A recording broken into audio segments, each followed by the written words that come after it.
ओम श्री परमात्मने नमः। ओम नमो भगवते वासुदेवाय। ओम नमः शिवाय। आषाढ़ मास महात्म्य अध्याय 15 की पावन कथा में हम आज सुन रहे हैं महाकाली नदी, पुष्करावर्त नदी, कंकाल भैरव तथा चित्रादित्य की महिमा। आज के दिन हम इस पावन कथा का रसपान कर रहे हैं। महादेव जी इस कथा को सुनाते हुए देवी पार्वती से कहते हैं कि हे पार्वती, वही पाताल विवर से युक्त एक महापीठ है जहाँ पर महाकाली देवी निवास करती हैं। वे सब दुखों की शांति तथा समस्त शत्रुओं का नाश करने वाली हैं। कृष्ण पक्ष की अष्टमी को आधी रात में गंध पुष्प आदि उपचारों से विधि पूर्वक पूजा करने पर वे समस्त दुखों का निवारण करती हैं।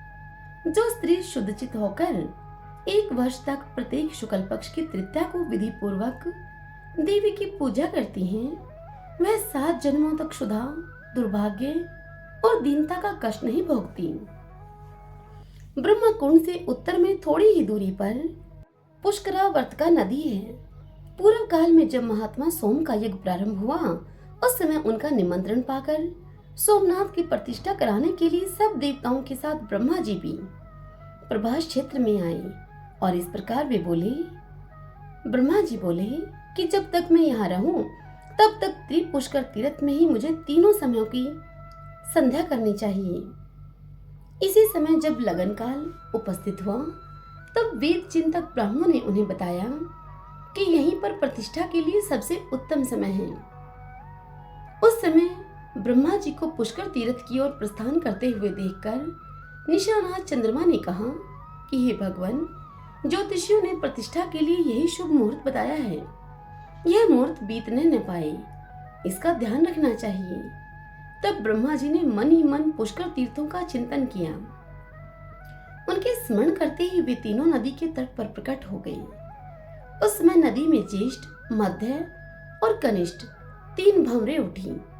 उन 3 आवर्तों को देखकर लोक पितामह ब्रह्मा जी ने कहा कि आज से यह सुंदर नदी पुष्करावर्त का नाम से प्रसिद्ध होगी।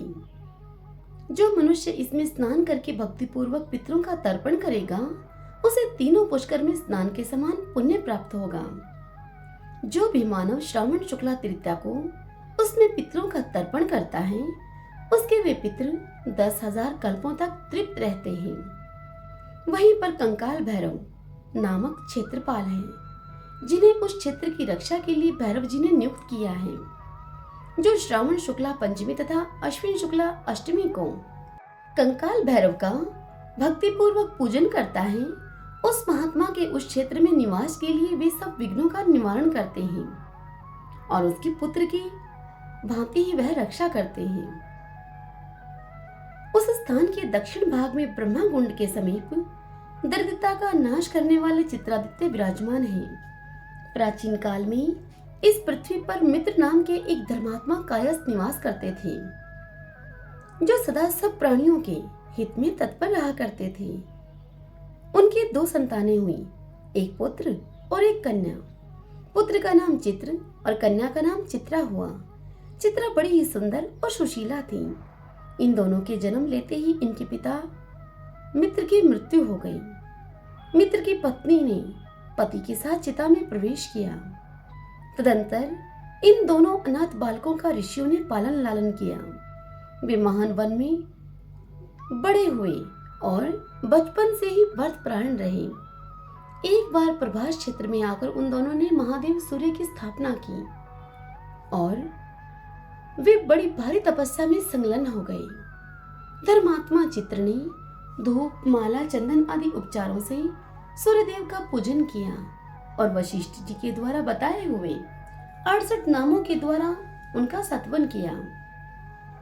चित्र सत्वन करते हुए बोले कि जो आदिदेव जगन्नाथ पाप नाशक तथा रोग निवारण करने वाले हैं, उन आकाश के स्वामी भगवान भास्कर को मैं सिर से प्रणाम करके उनकी स्तुति करता हूँ। उनके सहस्त्रों नेत्र, सहस्त्रों रश्मियां तथा सहस्त्रों किरणमय आयुध हैं। अनेक गुहे नामों के द्वारा उनका सत्वन किया जाता है। उन प्रातःकाल गंगा सागर संगम पर निवास करने वाले मुंडीर स्वामी को मैं नमस्कार करता हूँ। मध्याह्न काल में यमुना तटवर्ती भगवान काल प्रिय को और सूर्यास्त के समय चंद्रभागा नदी के तट पर विराजमान श्री मूल स्थान को मैं प्रणाम करता हूँ, जहाँ उपवास करके श्री श्याम जी को भी स्वतः सिद्धि प्राप्त हुई है। काशी में लोहिताक्ष, गोभिलाक्ष में ब्रह्ममुख, प्रयाग में प्रतिष्ठान, महादुति में वृद्धादित्य, कोट्याक्ष में द्वादशादित्य, चतुर्घट में गंगादित्य, नैमिषारण्य में गोलास्थ, भद्रपुट में भद्र, जया में विज्रादित्य, प्रभास में स्वर्णवेतस, कुरुक्षेत्र में सामंत, इलावर्त में त्रिमंत्र, महेंद्र में कर्माणादित्य, हिरण्य में सिद्धेश्वर, कौशाम्बी में पद्मबोध, ब्रह्मा बाहु में दिवाकर, केदार में चंडकांति, नित्य में तिमिरा पह, गंगा मार्ग में हरिद्वार, भू प्रदीपन में आदित्य, सरस्वती तट पर हंस, प्रथोदक में विश्वामित्र, उज्जैनी में नरद्वीप, सिद्धापुरी में अमित दुति, कुंती कुमार में सूर्य, पंचनदी में विभावसु, मथुरा में विमलादित्य, संगिक में संज्ञादित्य, श्रीकंठ में मार्तंड, दर्शान में दंडक, गोधन में गोपति, मरुस्थल में कर्णदेव, देवपुर में पुष्प, लोहित में केशवादित्य, वैदिश में शार्दुल, शोण में अरुणवासी, वर्धमान में सांबादित्य, कामरूप में शुभंकर, कान्यकुब्ज में मिहिर, पुण्यवर्धन में मंदार, गांधार में शोभनादित्य, लंका में अमरदुति, चंपा में कर्णादित्य, प्रबोध में शुभदर्शी, द्वारावती में पार्वत्य, हिमवंत में हिमापह, लोहित्य में महातेज, अमलांग में धुर्जटी, रोहिक में कुमार, पदम में पदम संभव, लाटा में धर्मादित्य, अर्बुद में स्थविर, कौवेरी में सुखप्रद, कौशल में गोपति, कोंकण में पदम देव, विंध्य पर्वत पर तापन, काश्मीर में त्वष्टा, चरित्र में रतन संभव, पुष्कर में हेमगर्भ, गबस्तिक में सूर्य, प्रकाशा में मुंजाल, तीर्थग्राम में प्रभाकर, कामपिल्ले में इलकादित्य, धनियक में धन्यवासी, नर्मदा तट पर अनल तथा सर्वत्र गगनादीप नाम से प्रसिद्ध सूर्यदेव को मैं नमस्कार करता हूँ। ये भगवान भास्कर के 68 नाम हैं, जो मनुष्य प्रतिदिन प्रातः काल उठकर पवित्र होकर पूर्ण भक्ति भाव से इन नामों को पढ़ता अथवा सुनता है, वह सब पापों से मुक्त हो जाता है। महादेव जी कहते हैं कि शुद्ध चित्त वाले चित्र की इस प्रकार स्तुति करने पर भगवान सूर्य ने प्रसन्न होकर चित्र से कहा कि हे वत्स, तुम्हारा भला हो, तुम कोई वर मांगो। तब चित्र ने भगवान सूर्य से कहा कि हे उष्ण रश्मि, सब कार्यों में मेरी रुचि हो और मुझे कुशलता प्राप्त हो। एवं मस्तु कहकर भगवान सूर्य ने उनकी इच्छा का अनुमोदन किया। तब से चित्र सर्वात कुशल हुए। जब यह बात धर्मराज जी को मालूम हुई, तब उन्होंने सोचा कि यदि यह मेरा लेखक हो जाता तो बड़ा ही अच्छा होता। एक दिन चित्र शार समुद्र के भीतर अग्नि तीर्थ में स्नान करने के लिए गए। उसमें प्रवेश करते ही यमदूत उन्हें शरीर के सहित यमपुरी उठाकर ले गए। वहां पर भी चित्रगुप्त के नाम से प्रसिद्ध हुए। चित्रगुप्त जी संपूर्ण विश्व के शुभाशुभ चरित्रों को लिखते रहते हैं, इसीलिए उनके द्वारा स्थापित सूर्यदेव का नाम चित्रादित्य हुआ। जो मनुष्य सप्तमी को उपवास करके उनकी पूजा करता है, उसे 7 जन्मों तक दरिद्रता और दुखों की प्राप्ति नहीं होती। हे पार्वती, वहां से लोमशेश्वर का दर्शन करने के लिए जाएं। वह स्थान दुखांतकारणी से पूर्व भाग में 7 धनुष की दूरी पर है। महर्षि लोमस ने उस लिंग की स्थापना की है। लोमशेश्वर के प्रसाद से ही लोमस जी दीर्घायु हुए। जो भक्ति भाव से लोमशेश्वर की पूजा करता है, वह दीर्घायु और सुखी होता है। उसके शरीर में रोग और घाव नहीं होते। लोमशेश्वर के पश्चिम भाग में 5 धनुष के अंतर पर तृणबिंदीश्वर नामक लिंग प्रतिष्ठित है। मुनीश्वर तृण बिंदु एक मास पर कुश के अग्रभाग से एक बिंदु जल लेकर पीते और तपस्या किया करते थे। इस प्रकार अनेक वर्षों तक प्रभास क्षेत्र में मेरी आराधना करके वे परम सिद्धि को प्राप्त हो गए। वहां से परम उत्तम चित्रपथा नदी के समीप जाएं। वह ब्रह्मा कुंड और चित्रादित्य के बीच में होकर बहती है। जिस समय यमदूत चित्र को शरीर के सहित यमपुरी उठा ले गए, उस समय यह समाचार पाकर उनकी बहन चित्रा को बड़ा दुख हुआ। तब वह चित्रा नदी के रूप में परिणित होकर अपने भाई की खोज करने के लिए समुद्र में समा गई। ब्राह्मणों ने उसका नाम चित्रपथा रख दिया। जो मनुष्य चित्रपथा में स्नान करके चित्रादित्य का दर्शन करता है, वह सूर्यदेव के परम धाम में जाता है। कलयुग में चित्रपथा नदी अंतर्ध्यान हो गई है। केवल वर्षा काल में ही उसका दर्शन होता है।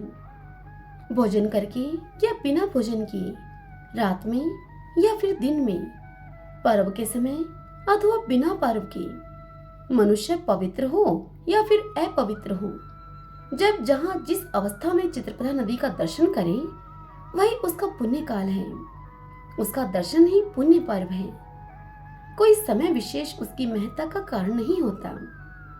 स्वर्गवासी पितृ उस नदी का दर्शन करके हर्ष से गाने और हंसने लगते हैं कि हमारे वंश का कोई यहाँ आकर श्राद्ध करेगा और हमें एक कल्प तक के लिए वह तृप्त कर देगा। इस प्रकार यूं जानकर सब पापों के नाश और पितरों की तृप्ति के लिए वहां स्नान और श्राद्ध करना चाहिए। हे पार्वती, हे महादेवी, ब्रह्मा कुंड के उत्तर भाग में रूप कुंड है। वहां स्नान करके मनुष्य चोरी के पाप से छूट जाता है। उसमें स्नान करने के प्रभाव से उसके वंश में 7 जन्मों तक कोई चोर और क्रूर नहीं होता।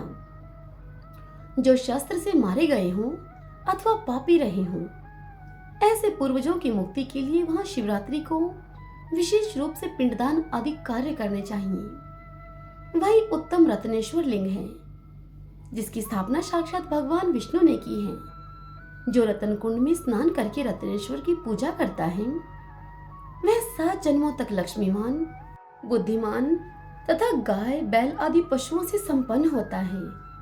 जो श्रवण नक्षत्र और द्वादशी के योग में विधिवत उपवास करके भक्ति पूर्वक उनकी पूजा करता है, वह मनोवांछित फल को पाता है। हे पार्वती, वह स्थान मुझे विशेष प्रिय है। मैं वहां सदा निवास करता हूँ और प्रलय काल में भी उसका त्याग नहीं करता। वह सुदर्शन नामक वैष्णव क्षेत्र कहा गया है। उसका विस्तार सब और 36 धनुष तक है। इस सीमा के भीतर जो कोई अधम प्राणी भी कालवश मृत्यु को प्राप्त होते हैं, उन्हें परम पद की प्राप्ति होती है। जो लोग वहां पर भगवान विष्णु की प्रीति के लिए सोने का गरुड़ और पीतांबर दान करते हैं, उन्हें यात्रा का उत्तम फल प्राप्त होता है। रत्नेश्वर से उत्तर में 3 धनुष की दूरी पर विंतानंदन गरुड़ के द्वारा स्थापित वंतेश्वर लिंग है।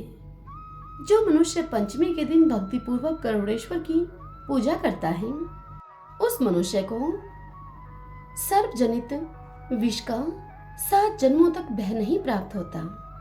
जो वंतेश्वर को पंचामृत से स्नान कराकर विधिवत उनका पूजन करता है, वह स्वर्गलोक में आनंद भोगता है। हरि ओम तत्सत। ओम नमो भगवते वासुदेवाय।